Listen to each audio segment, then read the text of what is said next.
explosion.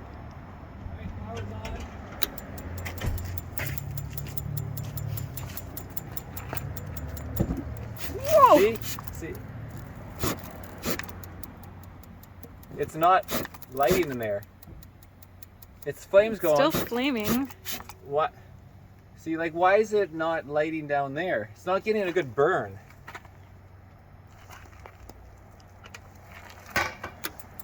Oh dear. Did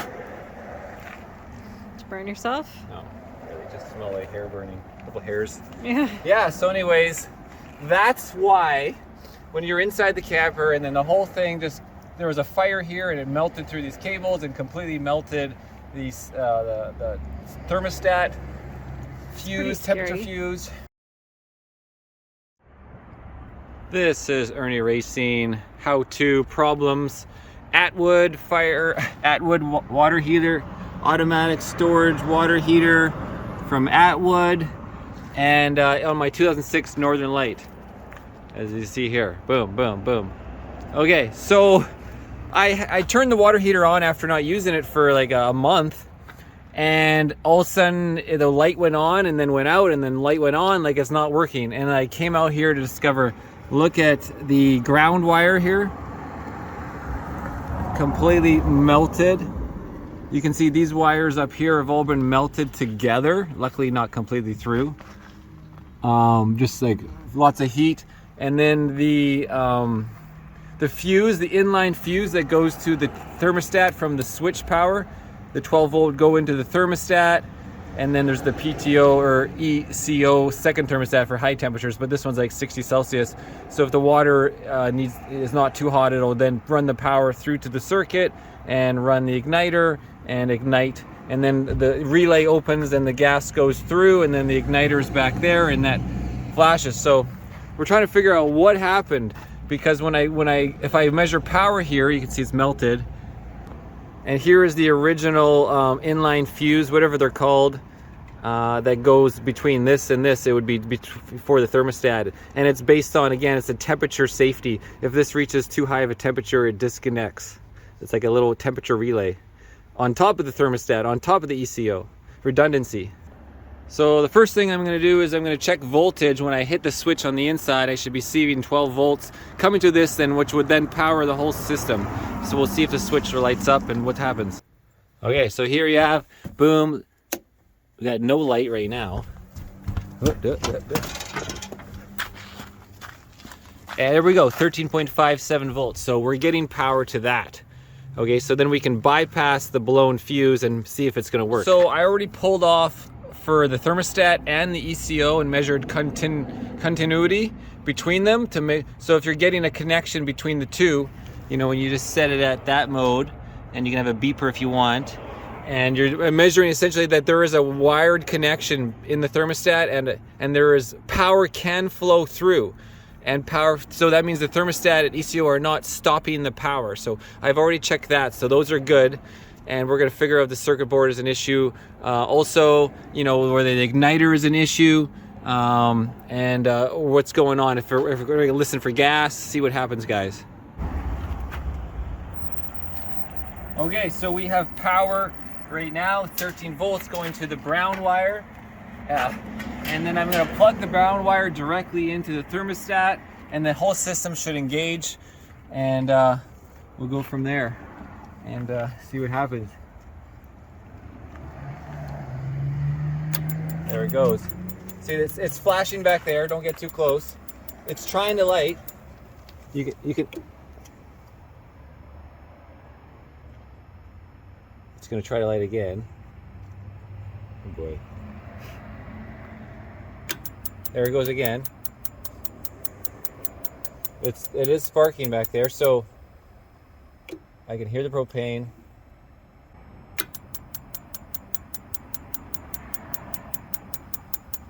It's just not lighting the propane.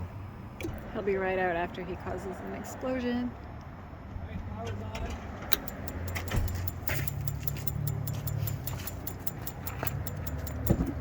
Whoa! See?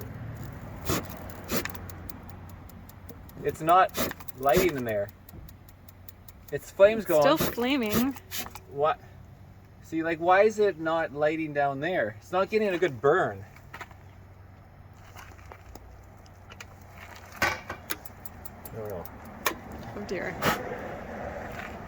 Did you burn yourself? No, really, just smell like hair burning. A couple hairs. Yeah. Yeah, so anyways, that's why when you're inside the camper and then the whole thing just, there was a fire here and it melted through these cables and completely melted these the thermostat fuse, temperature fuse, you know, because you know you don't even see it, it's just behind this thing.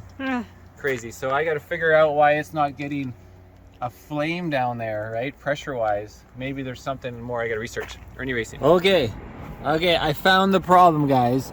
So this is like how you adjust the air screw. So it goes right through there. If you're at like high elevation, you need more air, you open it up like that. And low elevation, mine was set like that. And as I look back in there, I can see a spider web blocking back there. See if you guys can see it. Hold on. Yeah, it's hard to see, but there's spider webs back there. In there, guys, you can see a little bit of the pattern. There's the spider web. You see it? There's spider web in there. That's why I had a freaking fire, nearly melt down all my wires. It's so bad because these screws, all these screws, they're like imperial. So a 7mm or an 8mm won't fit on. 8's too big, 7's too small. So like you need imperial freaking sockets, wrenches. How annoying. Okay, so without having the imperial tools, I managed using like and just getting the bolts out by hand. It was really annoying, using like lock pliers.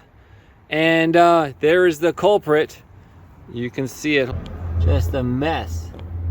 Just a mess in there. Damn Spidey. That's it. Okay, and then there's a little bit of a mess in here as well. But you can, I mean, it's not the reasoning for it. It's just a little, I'll clean it out anyways. But that's the intake pipe.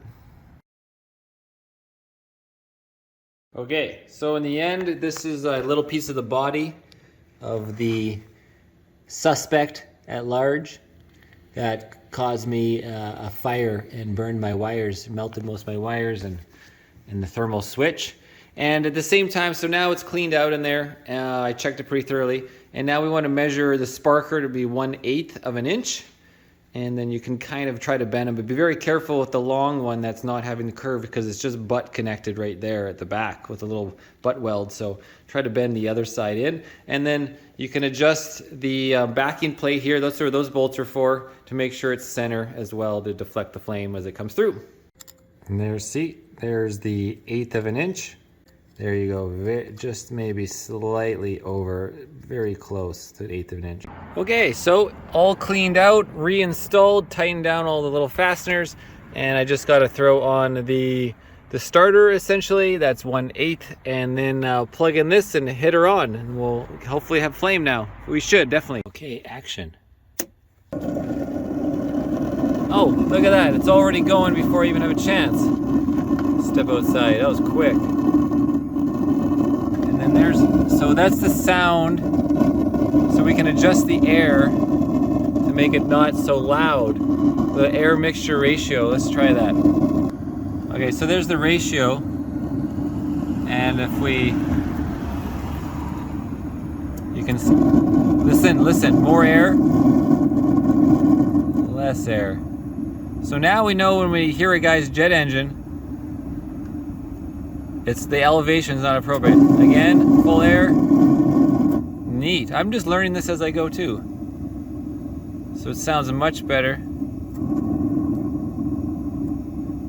We're not too high of elevation. All the way, that's all the way. It sounds best all the way here. Okay, cool guys, so cool. So cool.